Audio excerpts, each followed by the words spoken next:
Welcome to Free to Cook. In this episode, we're going to be cooking pastrami. This is from start to finish. We're going to brine, smoke and steam our pastrami before serving.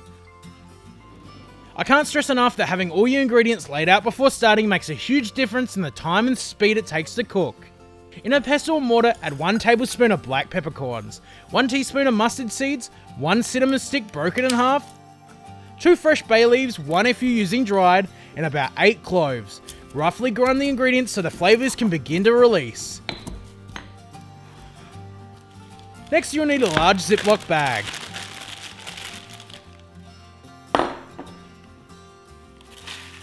Add the spice mix followed by 1 cup of salt and 1 tablespoon of pink curing salt. Finally 1 teaspoon of coriander seeds, then carefully add 2 cups of water. Place your cut of brisket in the bag. Push out as much air as you can before sealing the bag. Place in a tray and move the curing liquid around the meat. Sit the tray in the fridge for at least 5 days. Try to turn the bag over every day so the beef gets an even coating of that cure.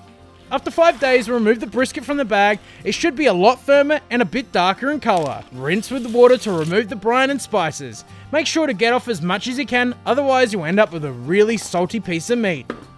Next we need to create the rub. In a bowl, add 4 tablespoons of black pepper, 2 tablespoons of ground coriander, 1 tablespoon of onion powder, 1 tablespoon of garlic powder, 1 tablespoon of sweet paprika, half a tablespoon of dried thyme. Mix it all together. Now the fun part. You want to cover this corned beef with the rub. You want to get that rub in as much as you can because we want every slice of pastrami to have some of that spice mix.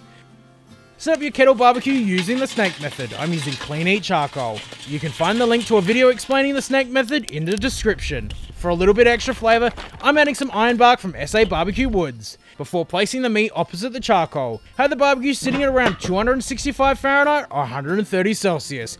Once the meat has smoked for 4 to 5 hours, it's time to let it rest and cool down. Tightly wrap in alfoil and place in a Ziploc bag. I like to leave mine overnight in the fridge so it's nice and stone cold.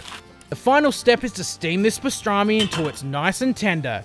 I'm using a standard 2-piece veggie steamer. Fill the pot with water. You want to steam the meat until it's so close to fork tender it's about to fall apart. This size piece should take about 2 hours. Make sure to refill the water as it goes. Now the meat's ready to go, let it rest for a couple minutes before slicing. Time to slice up this beautiful pastrami. It's so nice and tender.